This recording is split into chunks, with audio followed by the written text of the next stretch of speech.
আমি প্রবাসী ভাইদেরকে বলবো, আপনাদেরকে আমি হাত জোর করে অনুরোধ করব, আপনারা এই ভিডিওটা শেয়ার করবেন এবং এই ভিডিওর মাধ্যমে আপনারা একটা প্রতিবাদ করবেন আমি যাতে সুষ্ঠু বিচার পাই। আর বিশেষত যে 15 লাখ টাকা যে আমি দিয়েছি, এই টাকাটা কিন্তু আমার প্রবাসী বাবার কষ্ট করে টাকাটাই দিয়েছি।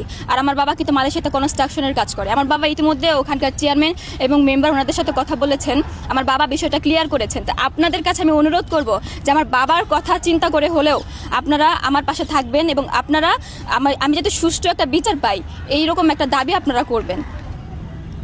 আমি ওনাকে প্রচণ্ড ভালোবাসি,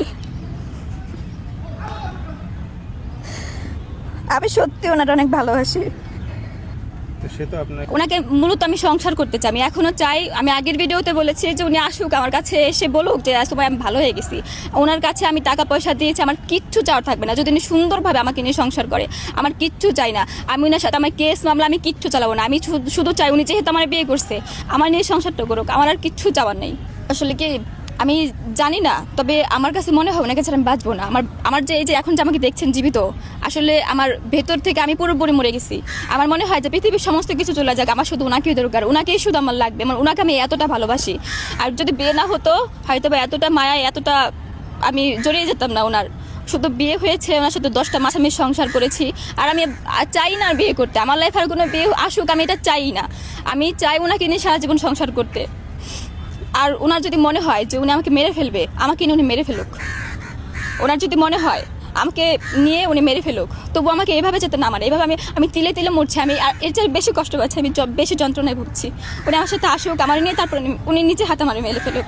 সকল প্রবাসী ভাই এই মেয়েটাকে একটু সাহায্য করুন। সে যে সাহায্যটা চাইতেছে, অবশ্যই অবশ্যই আপনারা একটু দয়া করে তাকে সাহায্য করবেন।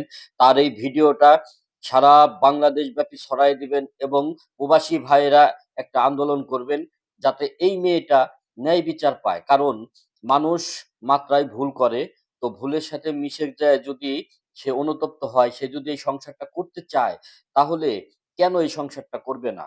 কারণ এই মেয়েটা তো দেখতে শুনতে তো ভালো। একটা ভদ্র মেয়ে মনে হইতেছে, ভালো একটা ফ্যামিলির মেয়ে। আমি মনে করি যে ওই ছেলেটার এই মেয়েটাকে নিয়েই সংসার করা উচিত। কারণ এরকম ভাবে আমাদের দেশের মা-বোনরা রাস্তাঘাটে কাঁদবে, এটা কিন্তু আমরা কামনা করি না, এটা আমরা আশা করি না। দেখেন এই মেয়েটা কত বিনয়ের সাথে বলতেছে যে, ওকে ছাড়া আমি বাঁচতে পারবো না। ওকে ছাড়া আমি ভিতর থেকে মরেই গেছি। তো এত ভালোবাসা যেই মেয়েটির কাছে আছে, সেই পুরুষ তো আমি মনে করি ভাগ্যবান। কেন এই মেয়েটাকে এভাবে মানে ছুঁড়ে ফেলে দিল? আসলেও এর সঠিক বিচার হওয়া দরকার। কারণ হলো কি, আমাদের দেশে বিচার ব্যবস্থাটা একটু হালকা হওয়ার কারণে অপরাধ করে মানুষ পালায় যাইতে পারে। কোনো অপরাধী যাতে পালাইতে না পারে, কোনো অপরাধী যাতে বুক ফুলে ঘুরতে না পারে, এটাই আমার সবার কাছে অনুরোধ।